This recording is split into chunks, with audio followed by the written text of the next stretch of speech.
This is Capital Games. I am the Wiz.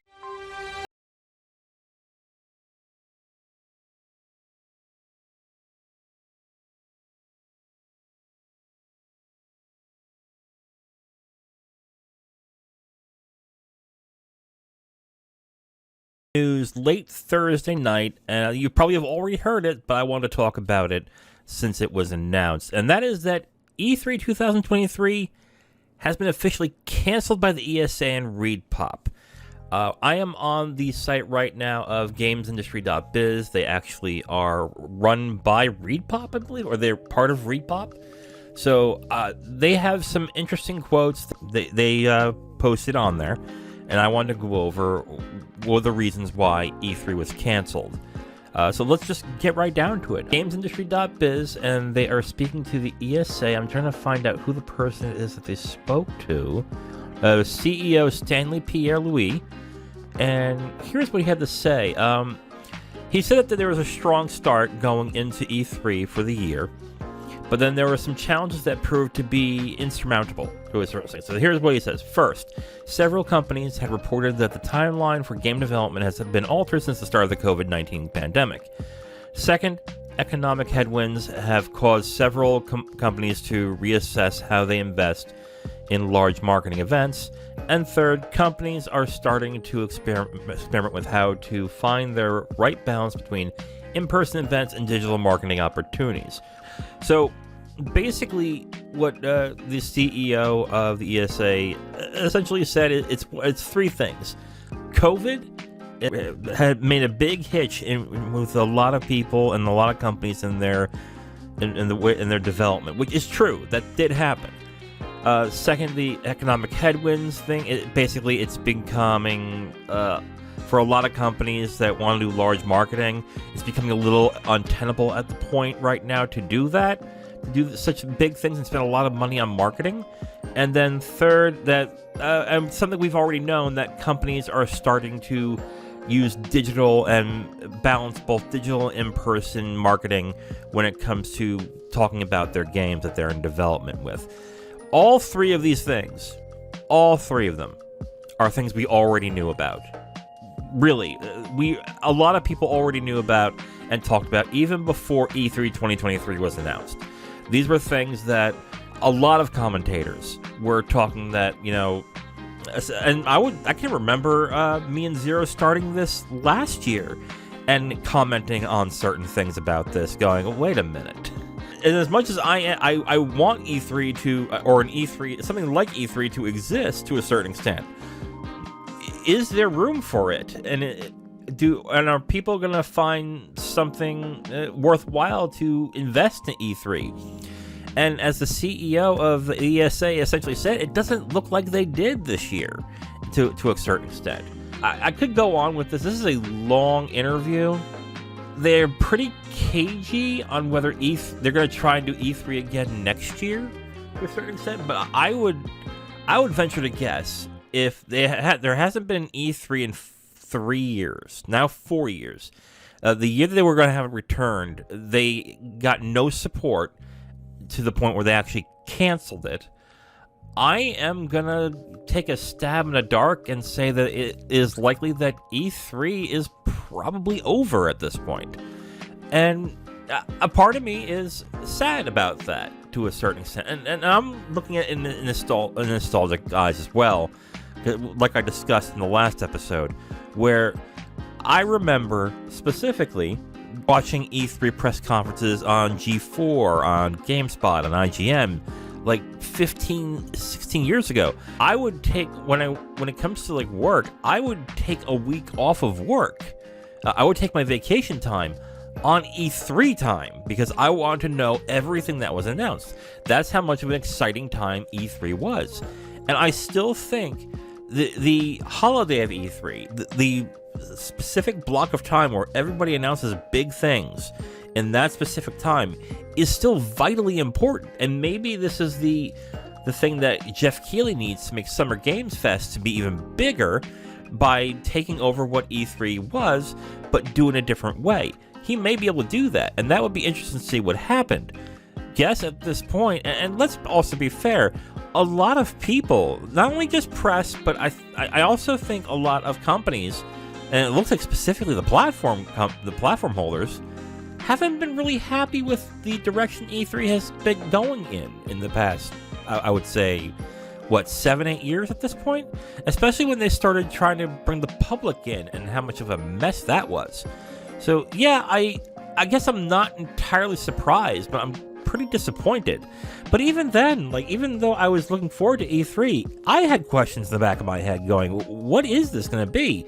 Now that we knew that the 3 platform holders are not going to be there, and then the announcement that Ubisoft, Tencent, and Sega are not going to be there, there was probably going to be a lot more companies down the line that were going to announce that they were not going to be there. So this must have been incredibly untenable for E3 and the ESA. I personally thought that even with a bunch of people canceling, they were still going to do it just to rake in the fees and to get the ticket sales for E3. That was what I was expecting in this. And I guess they probably realized if they did that, they would have lost more money by doing something like that. So that it might have been, as a business, very untenable to do that to a certain extent. And I don't know if the companies that bought booth space are going to get their money back. Something tells me I doubt that. But it is interesting to see what led to this to a certain extent, which is what everybody was talking about to a certain extent of, this is not something that's working right now, and not people are interested in. A lot of companies are shying away from E3, doing their own directs and doing their own streams and everything. Like for example, I mean, wouldn't Silent Hill 2 Remake been a great thing to announce at E3? But instead, Konami did that on their own. Which, again, I get the reason why to a certain extent that they did that, and I think they were... I guess Silent Hill was popular enough that people were willing to tune into that stream to find out what was being announced, which is cool. Not every game and game company can do that, and at a certain point, these big game companies, I'm going to be honest with you, I know Ubisoft is having their own thing around E3 time. I think they announced it on a Tuesday, that they're going to be at LA, and they're going to do a presentation there. Don't see a lot of gamers checking out that stream unless it's those people who that are used to E3 and having a slate of announcements and blocking up a large chunk of time to check out the stream. That would be the only reason why I think people are going to check out the Ubisoft Connect on that one. So or is it Ubisoft Forward? Yeah, it's Ubisoft Forward. This is what's going to lead to, I think.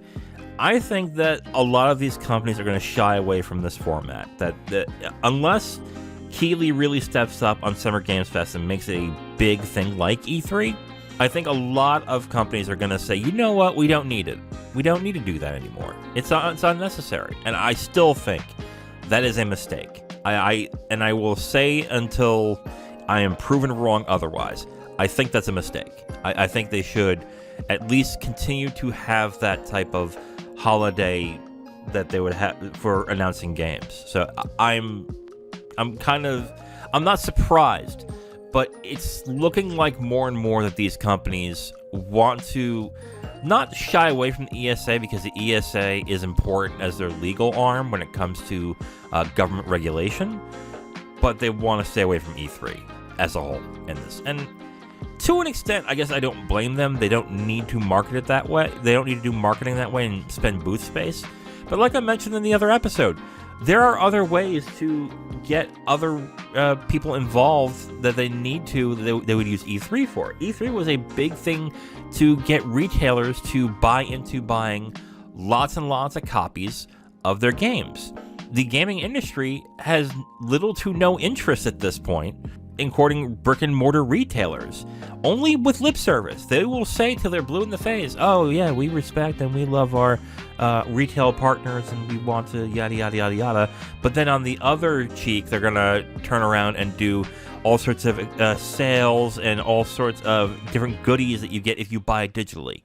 So they are disincentivizing gamers to buy games physically by giving you more stuff digitally, including, and let's be honest, including being able to download the game right away at midnight, or not even download the game. You can download the game before midnight to be able to unlock the game at midnight and play right away. I mean, that is a very attractive thing for gamers. Gamers love that. So this is not entirely a surprise to me, at least, that that E3, when it comes to the physical space and the physical convention, is starting to become less and less relevant. And that's true. It's true. But I still think, to a certain extent, the E3 holiday needs to move forward. And if it just turns into Summer Games Fest and Summer Games Fest becomes a weekly thing or a week thing where it's in the middle of June, and since people are used to that and all the announcements are there and the big things happen on that week, that might be the best thing going forward.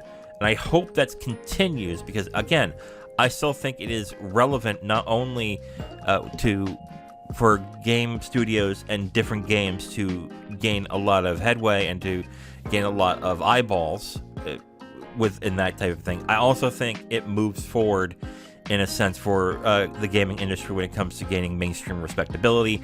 I know there was a comment from one of our loyal listeners that disagrees with me, and that's fine. That's fine. But I still think, to a certain extent, this is a very important thing to have here.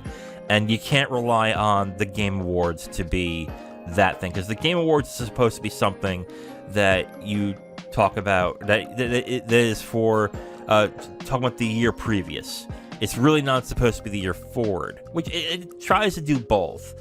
But the purpose of the Game Awards should be, let's celebrate the year that just happened. Then, let's look at what happens moving forward, even though they try and do both. But, okay, what do you guys think of E3 getting canceled?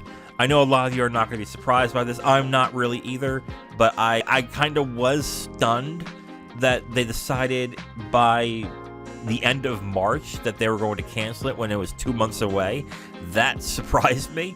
So there's that surprise. But anyway, what do you guys think of E3 getting canceled? Do you think E3 is coming back? Sign off on the comments. Let me know if you have any topics that you want me to cover or you want to talk about, or if you have something that you want to say. You can email at zerowizcast@gmail.com, and you can follow me on Twitter at CapitalGamesPod. Until then, this is Capital Games. I am the Wiz. Talk to you next time. Bye.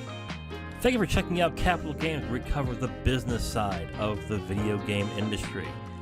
Please like, subscribe, and comment if you enjoyed the video. You can also subscribe to the podcast if you prefer to have it on your podcast feed. And check us out on our socials and email us if you have a question, comment, or suggestion. Thank you for watching and listening. We'll hear from you next time.